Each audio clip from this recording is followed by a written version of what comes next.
Et bonjour, que peut-on faire pour se protéger d'une antenne relais et de tout onde électromagnétique? Que faire? Alors, pour répondre à cette question, parce que là, la question était partie sur une antenne relais, mais une antenne relais qui diffuse et qui émet des ondes électromagnétiques, il n'y a pas que ça. Alors, comme j'ai pas d'antenne comme exemple autour de moi, j'en ai choisi un autre. Et vous allez voir lequel. Alors, j'utilise mes baguettes. Je m'éloigne un petit peu et je vais vous montrer juste après ce qui cause ce problème-là. Donc mon protocole est que mes baguettes se referment si cet endroit est néfaste pour moi. Vous voyez, j'ai pas le temps d'avancer. Au moment où je crée mon protocole, où je demande à ressentir les effets négatifs pour moi, ça se referme tout de suite. Je continue, je m'éloigne encore un petit peu, je repose ma question. Au moment où je pose ma question, et je peux avancer comme ça jusqu'à vous. Il n'y a rien à faire. Mes baguettes me font un barrage grâce à mes ressentis. Et je peux encore avancer, aller au-delà. Et ce barrage persiste. Je prends mon pendule.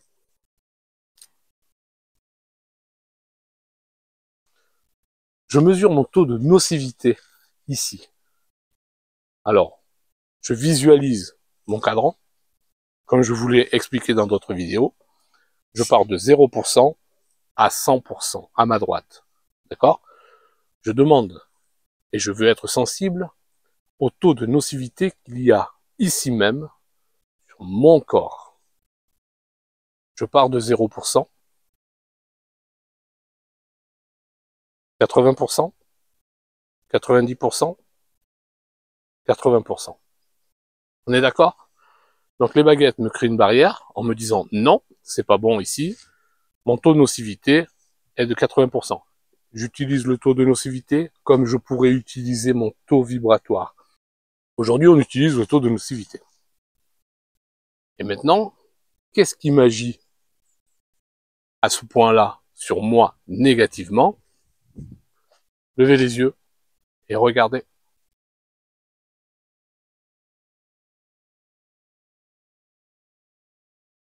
Je suis en plein sous des lignes électrifiées.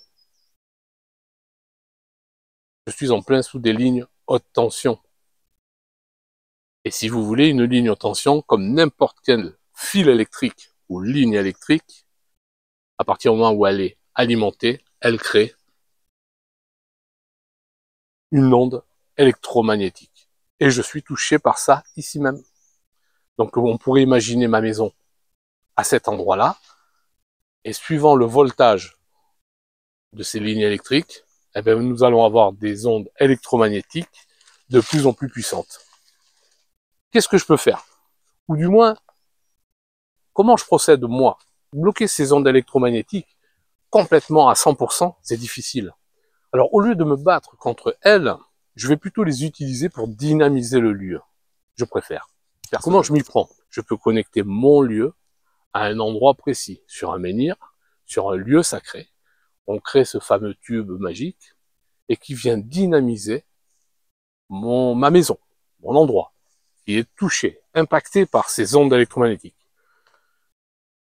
Et là, pour vous faire un petit exemple simple, mais que vous pouvez faire, je vais utiliser tout simplement une pierre, encore. Donc je vais créer, j'ai préparé une pierre par terre que je vais juste poser, mais que je n'ai rien fait, encore actuellement. D'accord? On va le faire rapidement, ensemble. Mais cette pierre, je vais lui créer un protocole et je vais lui demander de dynamiser ce lieu-là, d'utiliser ces ondes électromagnétiques d'une fréquence trop forte pour moi et les miens et tout ce qui l'entoure pour apaiser ce lieu et que ce lieu devienne reposant, dynamisé avec une douceur qui soit paisible pour tout être vivant comme moi, les animaux, mes plantes et tout ce qui l'entoure. Je demande à utiliser toute cette force et la transmuter en ondes paisibles. Alors là, j'ai pris une pierre, on va dire brute, dans la forêt, vous prenez un cristal de roche ou du quartz, il y en a encore certaines d'autres, où elles ont déjà cette faculté d'être souples et paisibles d'entrée à l'achat. Donc une fois dépolluées, elles vont déjà émettre cette douceur, et plus votre protocole que vous allez y ajouter votre intention. C'est ça qui va être très puissant. Et vous allez me dire, quel diamètre il me faut?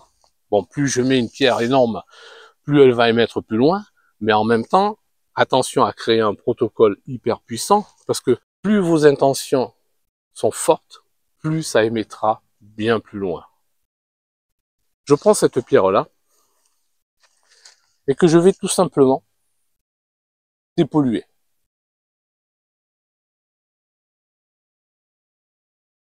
Je la rends neutre de tout ce qu'elle pourrait diffuser venant d'ailleurs ou de quelqu'un d'autre. Bien. Je prends le taux de nocivité encore ici actuel. Je veux être sensible au taux de nocivité ici présent. De 0 sur ma planche à 100% sur ma droite. Donc de 0 sur ma planche à gauche, 100% de nocivité à droite. Je mesure mon taux de nocivité 80%. 90%, on est toujours à 80%. On n'a rien changé, j'ai juste dépollué la pierre. Je programme cette pierre. Je crée mon protocole. Je dépollue encore une fois.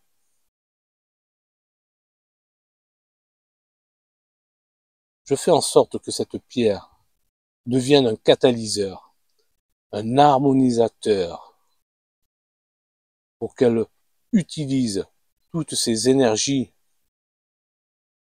autour de nous et autour d'elle, pour qu'elle les transmute en ondes bénéfiques, douces, paisibles, qu'elle réduise ses fréquences, que tout ce qui l'entoure devienne des fréquences très calmes et paisibles, reposantes, que celle-ci apporte du bien-être à tout être vivant, animaux, humains, plantes, à la maison, au mur, à tout ce qui l'entoure, que toutes ces vibrations autour d'elle deviennent un bien-être absolu.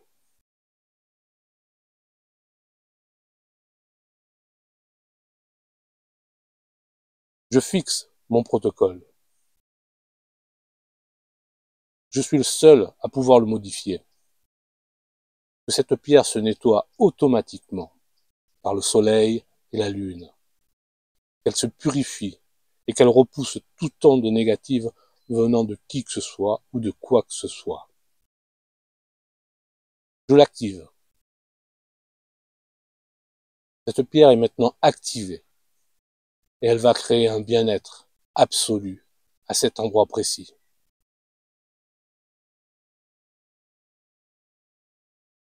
Merci. Maintenant, je mesure le taux de nocivité à cet endroit-là, précisément. Plus de 10%, plus de 5%, 0, 0. Si je prends mes baguettes, maintenant le protocole que j'utilise avec mes baguettes, je leur demande de s'ouvrir si elle arrive à un endroit favorable pour moi.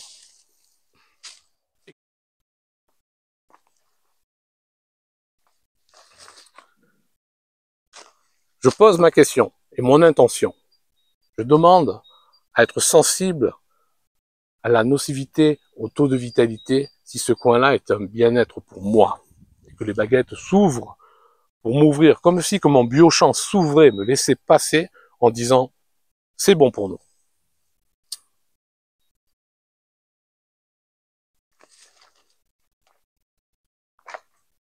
Voilà. Maintenant, on est bien. Je repose la même question.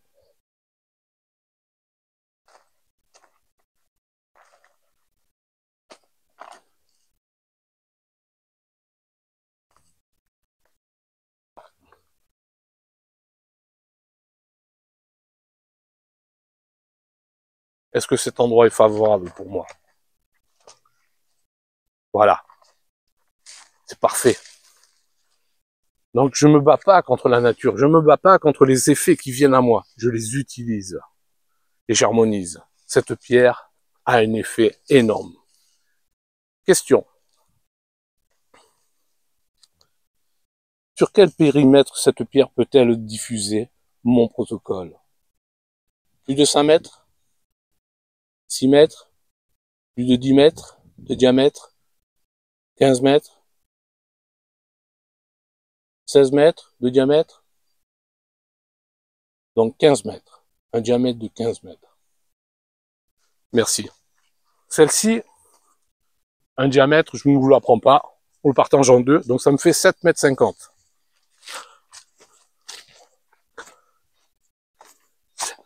Là, je suis à 8 mètres, 9 mètres.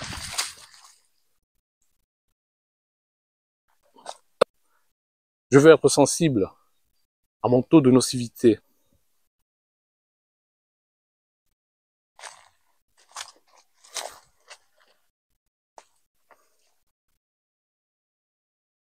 Vous avez vu?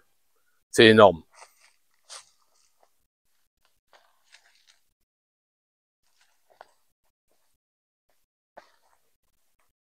Et voilà.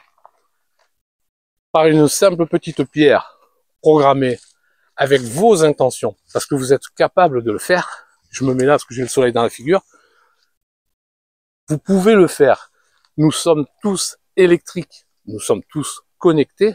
Vous êtes capable d'émettre vos intentions sur une pierre, sur un objet, sur un simple objet, dans une maison, dans un appartement, et vous pouvez dynamiser les lieux. Si vous avez des questions, je peux vous aider. Ah, une chose qui est très importante, une fois que vous avez déposé une pierre à un certain endroit, si c'est une maison ou dans un jardin, ce qu'il y a de très bien, c'est de la repérer sur un plan. Même si vous dessinez votre plan à main levée, c'est très important. Et vous travaillez avec votre pendule sur un plan. Je préfère travailler sur plan parce qu'on voit de loin énormément de choses. On peut dynamiser beaucoup de choses. Merci de m'avoir écouté. Je vous dis à la prochaine et à bientôt. Merci.